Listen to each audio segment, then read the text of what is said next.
I really do think that those R's are important because what I see and repeatedly, and I like that framework. I'm very grateful for it. I don't want it to be the only framework I have, but it's become a very, very profound. And is it you say Deb Dana or Dev Dana?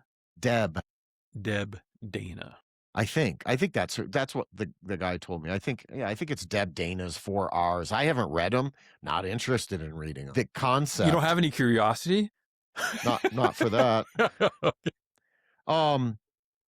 To me, the details of it are less important to me. What it did is it gave me a framework that works because her 4 R's is one of our biggest arguments came with the restory. I don't use that at all. Yeah, here it is. The 4 R's is a polyvagal informed framework developed by clinician and author Deb Dana. So, hey, I'm pretty close to right. 1, recognize. 2, respect.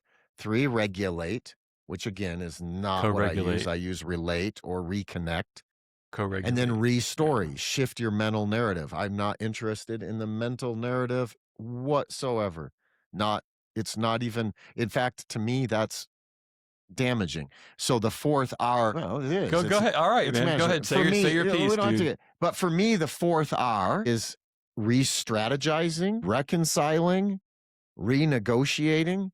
Those things, that's important. That's to me where the 4th R comes in. That's much more interesting to me than changing the narrative. It's like, okay. I mean, but renegotiating is changing the narrative, though. No, it's not. But the narrative have to be involved. No. But anyway, you and I, we don't need to go into this fight. You are saying we've had this fight before. Okay. I recognize you are saying that restorying and the narrative is all part of this, and you're a purist that way. So I understand you have this puritanical view of trying to poke me, man. No, the mindset. Whatever, dude. You're a mindset Puritan. So, dude, you need to be more mindful, John. I recognize and respect your right to be wrong. Here we go. All right. Here we go. But again, so the framework I was going to do is I see people who recognize their frustration, their anger, or their sadness, or their connection, whatever. And then they had done this. They recognized they were very frustrated. And then they decided to renegotiate or re-strategize. They weren't changing their narrative. They were doing something different. And maybe that's narrative, but they moved right into resolving. From recognizing. From recognize to resolve. And it went bad. Yeah. And there wasn't like they skipped the respect.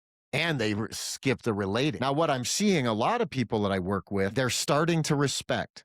First of all, they're recognizing their state, especially if it's fighty. And they're starting to respect it. Because a lot of times people go, yesterday somebody was telling me, I was really angry at this homeless guy, let's say. And then I know that's judgmental and I shouldn't be, and they're having a hard life. And I'm like, whoa. That's disrespectful to your nervous system state. Just notice you're angry at the homeless person. Just notice your rage. That's it.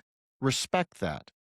Don't judge that. Don't say you shouldn't, don't use like F compassion, F understanding. This is not the place for it. Respect your anger at that person. Doesn't matter if it's right or wrong. Doesn't matter if it's a narrative or not a narrative. This is where I'm at. I could be totally wrong. I might look back someday and go, oh, I really screwed up a lot. I don't know.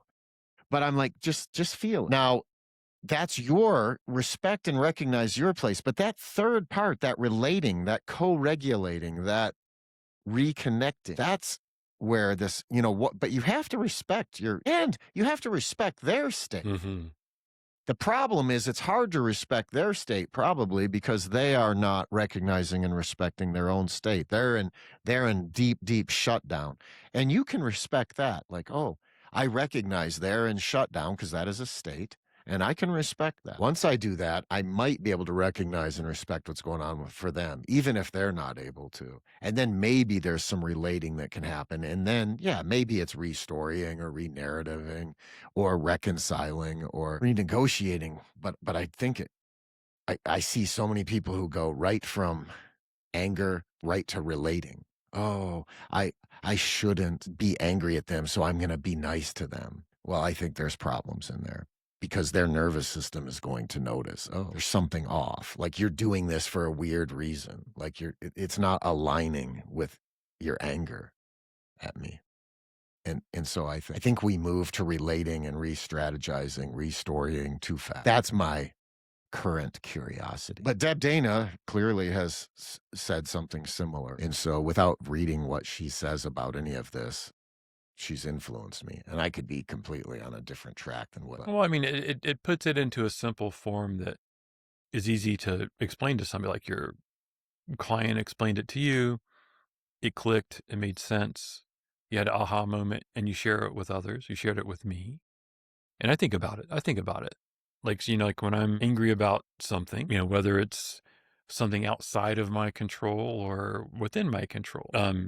When I recognize it, I respect it. And just the act of respecting, just the doing part of respect. There's something healing in that, even without going to the third and fourth R there. Yeah, yeah. I mean, to me, I was like, oh, I can feel the grip let go just by respecting it sometimes. Not judging it. Yeah, yeah. It's like, oh, yeah, I really feel that. And it's like and I understand that's a somatic nervous system appropriate response to the threat or to the whatever the situation is. Threat is often a piece of it. So I was working with a 9-year-old and I was talking to this 9-year-old about the 4R. And when I got to that third R, and this was just a month ago or a couple weeks, 3 weeks ago, and I was like, yeah, like using words like regulation and co-regulation, it never sat well with me. And I'm like, I'm not sure. relate. You're And using the word relate. they relate. Yeah. And anyway, the 9-year-old was like, yeah, that makes sense. Or reconnect is a new one that's coming up. Reconnect or relate. There's probably like 20 R's, but anyway, we'll keep it at 4 R's.